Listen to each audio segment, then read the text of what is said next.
بسم اللہ الرحمن الرحیم۔ اللہ کے نام سے شروع جو بڑا مہربان اور نہایت رحم والا۔ السلام علیکم، میں ہوں محمد عثمان علی بٹ۔ آج کا ہمارا موضوع ہے دیوبندی خدا کون۔ دیوبند مکاتب فکر کی کچھ عبارتیں میری نظر گزری تو میں نے سوچا کہ اپنے دوست احباب کے ساتھ اس کو لازمی شیئر کیا جائے۔ دیوبندیوں کے شیخ الہند محمود الحسن دیوبندی لکھتے ہیں، تمہاری تربت انور کو دیکھ کر طور سے تشبیہ، تمہاری تربت انور کو دیکھ کر طور سے تشبیہ، کہوں ہوں بار بار ارینی میری دیکھنی بھی نادانی۔ حوالہ مرثیہ صفحہ نمبر 13، کلیات شیخ الہند صفحہ نمبر 9۔ اس شعر کا جو بیک گراؤنڈ ہے وہ یہ ہے کہ دیوبند کے جو شیخ الہند ہیں انہوں نے اپنے مربی رشید احمد گنگوہی کے متعلق یہ جو شعر ہے وہ ارشاد فرمایا ہے، اور اس کی جو تشریح وہ یہ ہے کہ رشید احمد گنگوہی کی قبر کوہ طور اور وہ خدا ہے، جبکہ محمود الحسن دیوبندی خود موسیٰ بن کر اپنے گنگوہی خدا سے بار بار دیدار کا تقاضا کر رہا ہے۔ مزید ایک اور جگہ حسین احمد ٹانڈوی دیوبندی کو دیوبندی حضرات نے خدا قرار دیتے ہوئے لکھا، تم نے کبھی خدا کو بھی اپنے گلی کوچوں میں چلتے پھرتے دیکھا ہے؟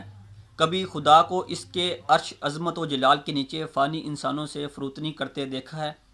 تم کبھی تصور بھی کر سکے کہ رب العالمین اپنی کبریاؤں پر پردہ ڈال کر تمہارے گھروں میں بھی آ کر رہے گا، تم سے ہم کلام ہوگا، تمہاری خدمتیں کرے گا؟ نہیں، ہرگز نہیں، ایسا کبھی ہوا ہے نہ ہوگا۔ تو پھر کیا میں دیوانہ ہوں، مجذوب ہوں کہ بڑھان رہا ہوں؟ نہیں بھائیو، یہ بات نہیں ہے۔ بڑی ہوں نہ سدائی، جو کچھ کہہ رہا ہوں سچ ہے، حق ہے۔ حقیقت و مجاز کا فرق ہے، محبت کا معاملہ ہے، اور محبت میں اشاروں اور کناروں سے ہی کام لینا پڑتا ہے۔ محبت بے پردہ سچائی کو گوارا نہیں کرتی، کچھ بند بند، ڈکی ڈکی، چھپی چھپی باتیں ہی محبت کو راس آتی ہیں۔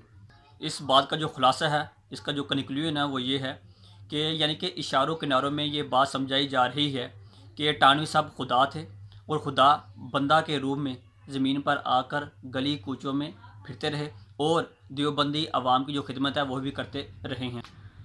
میں نے جو بھی بات کی ہے اس کا جو ریفرنس ہے وہ میں نے ساتھ دیا ہے، اور آپ وہاں سے چیک بھی کر سکتے ہیں، اور پھر اپنی جو رائے کا اظہار وہ بھی کر سکتے ہیں۔ اور اگر آپ کو یہ ویڈیو اچھی لگے تو اس کو لازمی شیئر کریں، تاکہ جو سادہ لوگ مسلمان ہیں ان کا جو عقیدہ ہے وہ ٹھیک کیا جا سکے، اور خاص طور پر جو دیوبندی عوام ہیں جن کو اپنے بڑوں کے کفریہ عبارت کا نہیں پتہ وہ بھی اس کو جان سکیں۔ اب تک لیے اتنا ہی، انشاءاللہ نیکسٹ ویڈیو میں نیکسٹ عنوان کے ساتھ پھر حاضر ہوں گے۔ تب تک محمد عثمان علی بٹ کو دیجیے اجازت۔ اللہ نگہبان۔ اگر آپ کو یہ ویڈیو پسند آئی ہے تو لائک بھی کیجئے اور اپنے دوستوں کے ساتھ اسے شیئر بھی کیجئے۔